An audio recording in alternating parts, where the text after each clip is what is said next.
Dans ce monde où la technologie progresse de plus en plus vite, Elon Musk, un milliardaire que vous connaissez sûrement, nous a présenté un moyen de locomotion qui pourrait s'avérer devenir le futur des transports terrestres. Aujourd'hui sur Bonjour Monde, je vais vous présenter l'Hyperloop dans une vidéo coécrite avec Mr Code.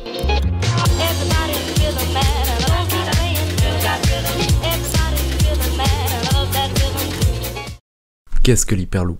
L'Hyperloop serait une évolution du train moderne, qui pourrait atteindre une vitesse allant aux environs des 1200 km/h. Ce serait donc un des véhicules les plus rapides du monde.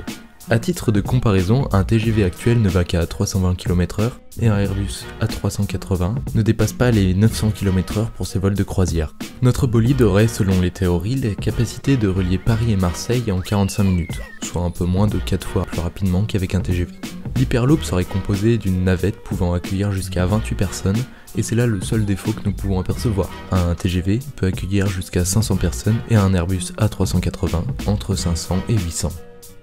Mais comment l'Hyperloop fonctionne-t-il ? Quand un train normal avance, il se trouve sur la rail. L'Hyperloop, lui, se trouve au-dessus de ceux-ci, grâce à un système de sustentation magnétique. Petite parenthèse, la sustentation magnétique, pour ceux qui ne le savent pas, c'est un procédé de lévitation de matière. Plus concrètement, il s'agit de faire s'élever un objet au-dessus du sol, le tout grâce à des électroaimants qui se repoussent. Cela permettrait donc d'éviter les frottements entre les rails et la navette pour créer un gain de vitesse.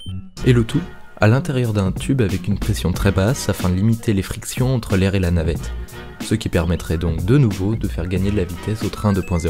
Maintenant qu'il y a l'attirail parfait pour éviter les ralentissements, il nous faut propulser la navette. Pour cela, tout se passe au niveau des rails. Comme ce sont, je l'ai dit plus tôt, des électroaimants, il est possible de réguler leur puissance et donc de faire avancer le train en changeant leur pôle.